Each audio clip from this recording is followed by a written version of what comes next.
전 세계가 도쿄 올림픽에 분노하고 있는 가운데 일본이 유럽에 참교육을 당하는 일이 나왔습니다.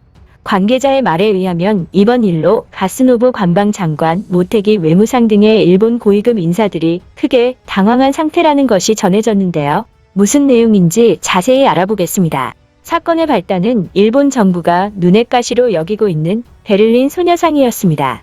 일본은 위안부에 대해 날조 자료를 퍼뜨리고 한국에 억지 주장을 하고 있는 만큼 소녀상을 매우 싫어합니다.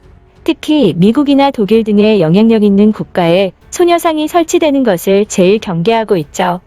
한국과의 역사 문제에 날조와 선동을 일삼고 있는 일본이 선진국들을 끌어들여서 억지 주장을 정당화하려는 추악한 전략이 물거품이 될 수도 있기 때문입니다.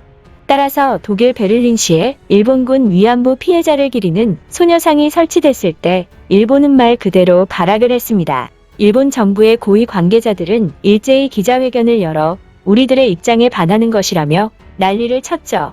뿐만 아니라 일본 대사관이 베를린시 의회에 강력하게 일본 정부의 입장을 전하며 철거를 요구했으며 모테기 외무상까지 마스 독일 외교장관에게 전화를 걸어 소녀상을 물러달라는 뜻을 전달했습니다. 심지어 일본 집권 여당 의원 82명은 일본의 존엄성을 해치지 말고 일본과 한국의 매우 민감한 정치적 사안에 개입하지 말라라며 집단 서한을 보내기도 했죠. 그러나 이러한 일본의 압박에도 베를린시 의회는 전체 회의를 열어 평화의 소녀상 연구 설치 결의안을 통과시켰으며 철거 위기가 전화위복이 되어 독일 국립박물관에도 소녀상이 전시됐을 뿐만이 아니라 21일부터는 뮌헨에서도 소녀상을 볼 수 있게 되었습니다. 나치의 비뚤어진 민족주의를 절대적으로 배격하는 독일의 정서와 올바른 역사 인식을 수호하려는 독일 의회의 노력, 위안부 피해 문제를 알리려는 시민사회의 노력이 결실을 맺은 것입니다. 그런데 자기들이 궁지에 몰렸다는 것을 직감했는지 일본은 추악하고 더러운 방법을 쓰기 시작했는데요. 독일 시민을 도용하여 소녀상을 전시하는 실무진들의 업무를 마비시키는 일을 저지른 것입니다. 관계자들은 독일인을 가장한 똑같은 내용의 메일이 지금까지 수백 통 쏟아져서 업무가 마비될 지경에 이르렀다고 설명했고, 내용을 분석한 결과 일본 측에서 방해 공작을 한 것이라는 결론을 내렸습니다. 심지어 한 관계자는 일본 정부가 개입했을 거라는 추측을 하기도 했는데요.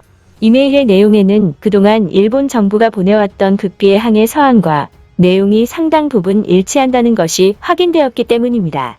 특히 메일의 내용 중에서 관계자들을 가장 황당하게 한 내용은 독일 정부는 600만 명의 폴란드인을 학살했다. 일본이 폴란드 희생자를 추모하는 조각상을 세우면 독일인으로서 어떨 것 같냐? 라는 내용이었는데요. 관계자들은 일본이 이런 식으로 반문하는 게 어이가 없다고 말하며 독일인으로서 당연히 좋은 것이라고 대답했습니다. 그들은 기억하고 인정하는 것은 가해자에게 있어서도 구원이 되고 과거에 어떤 일이 일어났는지 솔직하게 말하는 것은 모두가 승자가 되는 방법이라고 말했기 때문입니다. 이어서 독일인의 메일 주소를 수집해서 이메일을 보내기까지 큰 노력을 들였을 텐데 얼마나 속이 타면 전시 방해를 위해 이렇게까지 하고 싶은 것일까 라고 말하며 일본 정부의 수치를 드러냈는데요. 나치 독일을 언급하며 독일을 압박하려던 일본의 추악함이 결국 도마 위에 오르자 유럽의 유력 매체들은 일본을 비난하기 시작했습니다.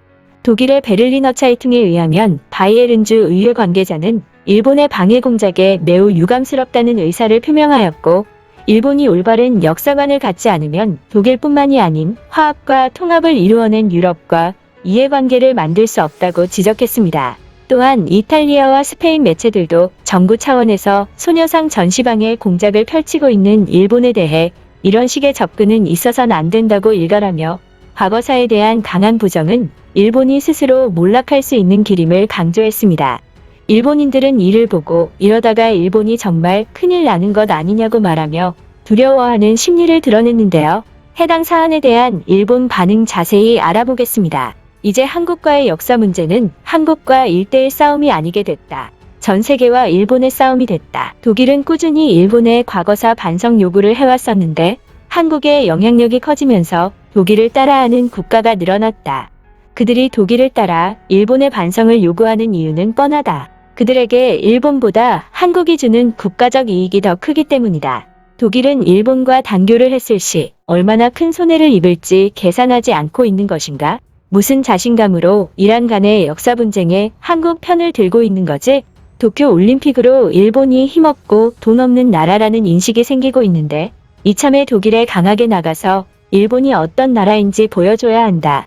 독일은 일본과 단교를 두려워하지 않는다. 정부가 독일의 소녀상 철구를 요구했을 때 관계가 끊어질 수도 있다고 말했다. 하지만 독일은 아무런 반응도 보이지 않았고 소녀상 전시를 이어나갔다. 정말 일본이 역사 인식을 바로 가져야 할 때가 온 것이 아닐까. 지금처럼 일관된 주장을 하고 있다가 고립될까봐 두렵다. 한국이 언제 이렇게 돈이 많아진 걸까?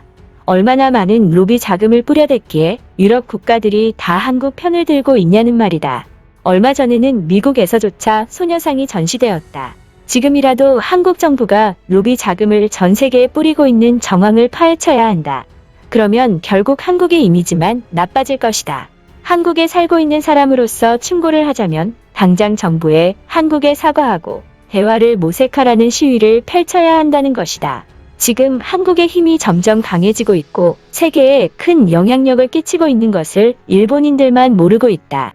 무지해서가 아니라 일본 정부가 언론을 통제하고 있기 때문이다. 자민당이 집권하기 위해 혐한을 부추기는 것은 반드시 치명적인 아픔으로 돌아올 것이다. 한국의 힘이 강해졌다고 해서 한국에 사죄하고 대화를 해야 한다고? 그렇게 하는 것이야말로 일본의 치명적인 아픔이 될 것이다. 왜냐하면 한국은 일본이 사과했다는 것을 이용해서 막대한 자금을 뜯어가고 영토를 빼앗아 갈 것이기 때문이다. 자민당도 한국의 진짜 의도를 파악하고 대화하려고 하지 않는 것이다. 그러면 만약 전 세계의 모든 국가들이 일본과 한국의 역사 분쟁에서 한국의 편을 든다면 그때는 어쩔 셈이지? 미국이 중립을 지켜준다고 해서 안심할 거라고 생각하는 것인가?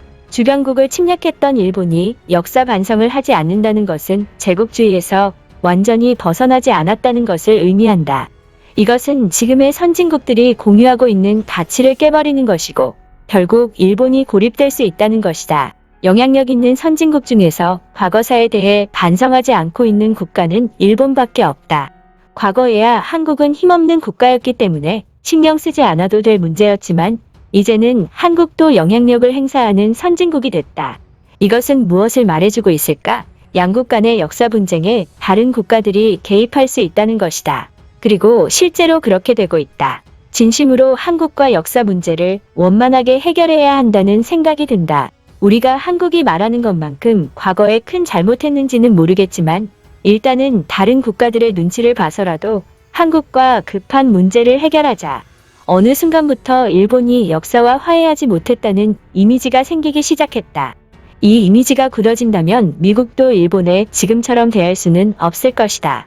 여기까지 시청해주신 시청자분들께 진심으로 감사하다는 말씀드립니다. 시청자분들의 의견은 영상 제작에 큰 힘이 됩니다. 감사합니다.